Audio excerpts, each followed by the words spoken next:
Hi, how are you doing? Yeah, I'm good. So, I'm by name of Olga Mana, and I would like to make an interview with you about some information that I need. So, would I be able to get some time for you? Would you say Olga? Thank you very much. So, my name is Mana Olga, as I said earlier. I'm a student of the Bachelor's of Art program with College for America at Southern New Hampshire University, and I'm conducting an interview as part of my academic work. With your consent, I will record this interview and use the information in the deliverables for my academic work. I'm working on the goal contribute to the society, and the project is called the contribute to the society goal, and I want to make this interview will be used to create the state deliverables about what you think about the US government and many different things. So, and I will submit this deliverable to College for America so that my project can be evaluated. This recording will be used solely for this purpose, as in it will not be used for any other purpose. So you can feel secure that the information shared cannot be used for other purposes. So another thing, the interview information will be temporarily stored by the College for America after I submit it there. It will be temporarily stored there for evaluation system, to which only the evaluator at College for America will be able to access. As in the person that will evaluate my work will be the only one to access this information. So do you have any questions? Thank you. So, again, would you give me the consent to use that information for this while working on this project? So if you have agreed, I would like you to give this simple statement, as in try to adjust it. I, Alan Owase, give my informed consent to participate in this interview to be recorded and used as part of the students' academic work.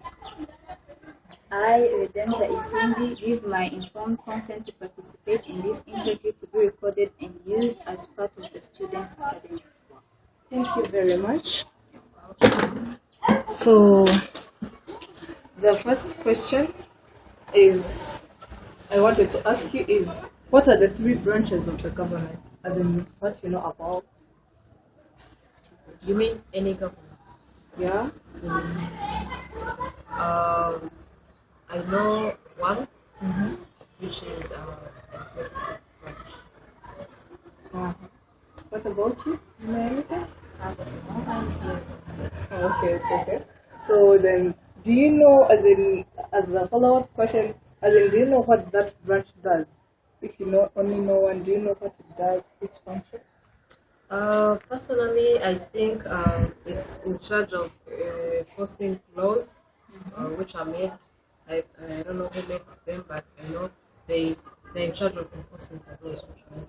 Okay, thank you. So another question that I have for you guys is like, you know very well with this election about the US, you know that it's mostly talked about all over the news when they are electing. So we've come to know about the Democrats and the Republicans party in the election. So do you perhaps know any third party about? I think I do. There is what they call like a party of the people. So that is a third party. Okay, thank you. So what is another question, as in the last one? So what is the basic process by which a bill becomes a law? What's the You mean I a know. bill in terms of politics? Yeah, a bill in terms of politics. I only know commercial bills. So It's okay, it's fine. I was delighted to have you within my interview, and thank you very much. Feel free to reach out to me anytime. Okay, so first of all, welcome. As you have seen earlier, I was doing the interview with the different people that I met. So I was highly delighted to hear from them about their answers. So the first thing that I wanted to share about was the things that were included, as in for my first question. You know very well that it was about the three parts of the government. So for the three parts of the government, those are the the three parts of the government, those are the executive branch, the legislative, and also the judiciary branch. So first of all, the executive branch, it consists of the president, the vice president, and its cabinet in the department. So each role is to ensure the laws are carried out and enforced to facilitate. It's like they are leading the people to make sure that the laws, to put the emphasis on the law, as in the people are aware that the law is there and that there is someone monitoring it.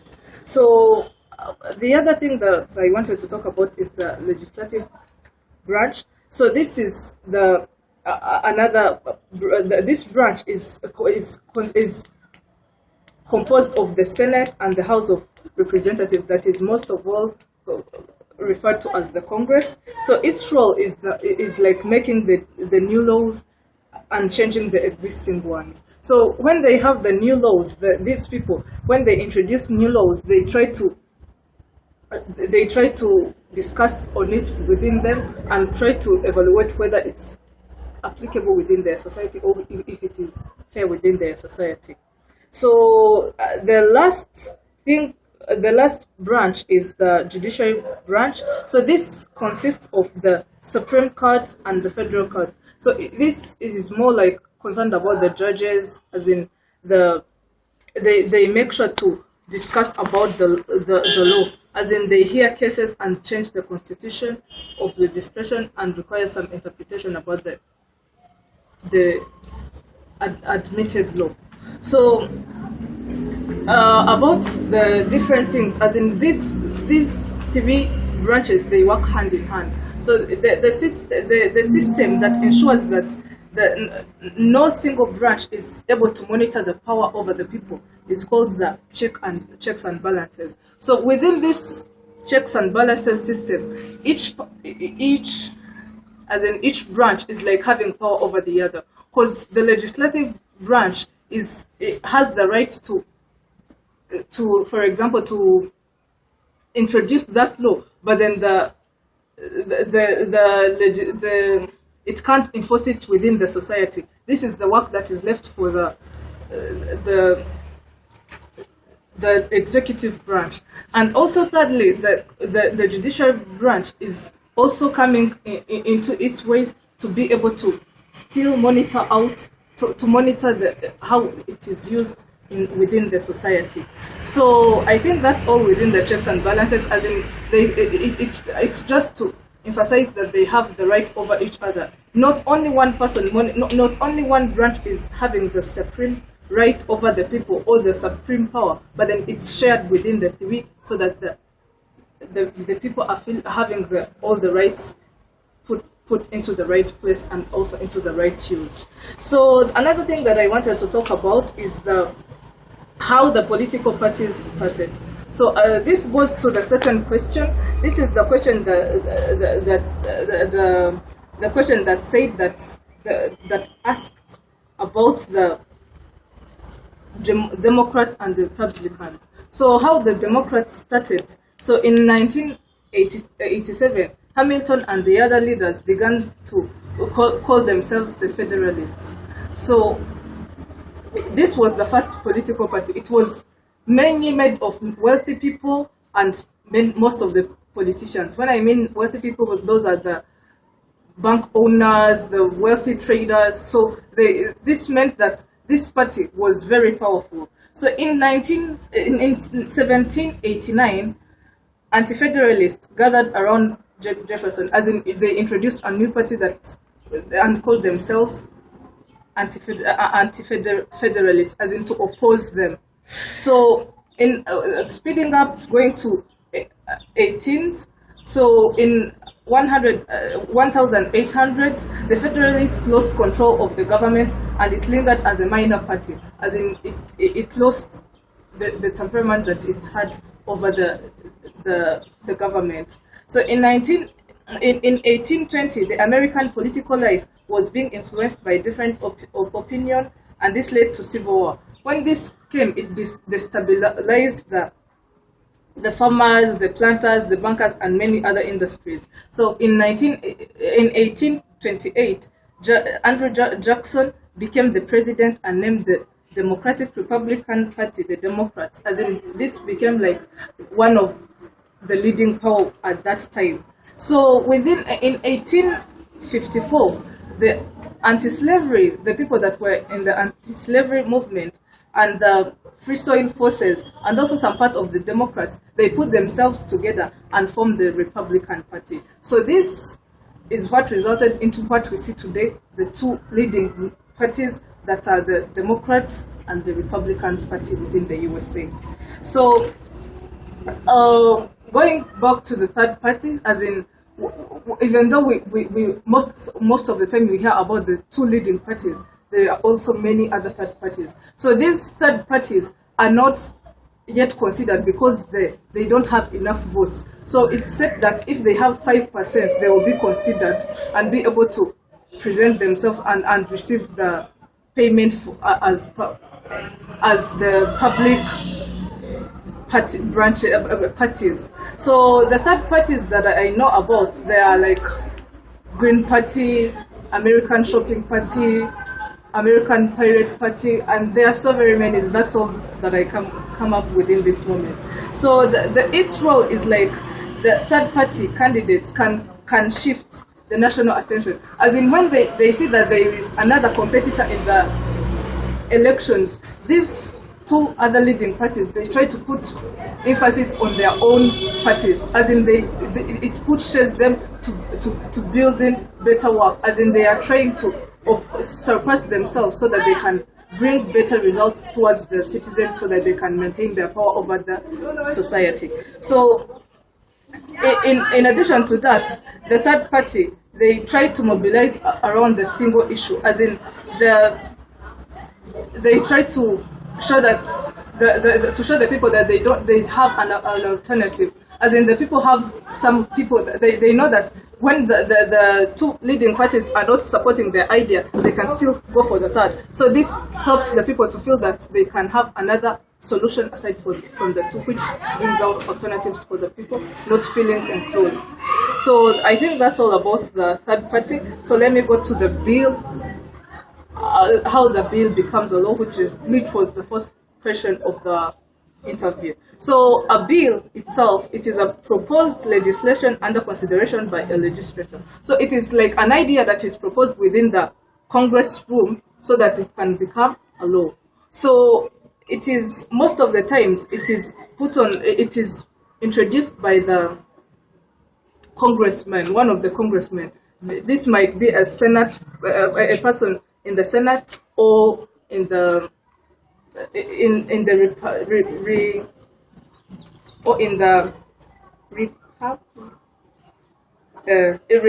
House of Representatives. So I think that's how they call it. Sorry for the interruption. So when these people are elected, they try to introduce that law within the people so that it can be something that it will be implemented within the society. So when this bill, the idea that is called a bill is proposed, the legislation, they propose it, but then it is executed by, when they agree on it, it is emphasized by the executive branch so that it can be put into practice within people, and also it is somehow monitored by the judiciary so that they can evaluate if it is really not burdening the society. So I think that's how the bill becomes a law. So, but then at times one can wonder how, if the president is leading the country, if the person is not able to have the right to introduce a law. So for that information, the president is not allowed to introduce a law, even though he or she might have an idea about something that he wants to be implemented within the society. He always tries to introduce the idea through another congressman, so that he can be the person to introduce that law, because the president himself doesn't have the right to introduce that law within the society. So most of the times when they introduce the law so that it can be implemented, the president has to sign, as in to agree that the law introduced by that the legislation branch has agreed on is feasible. He signs on it, and so that it can be implemented within the society. But then when the president doesn't want that law to be implemented within the society, the person tries to introduce the president. When he doesn't agree, the congressmen put themselves together and try to gather as many votes, as in when 2/3 of the legislation chamber agrees on that particular law, they say that it can be implemented by the society. So it is officially a law, because 2/3, which means more than 80%, has agreed on its implementation. So thank you very much. Feel free to reach out to me for any question. Thank you.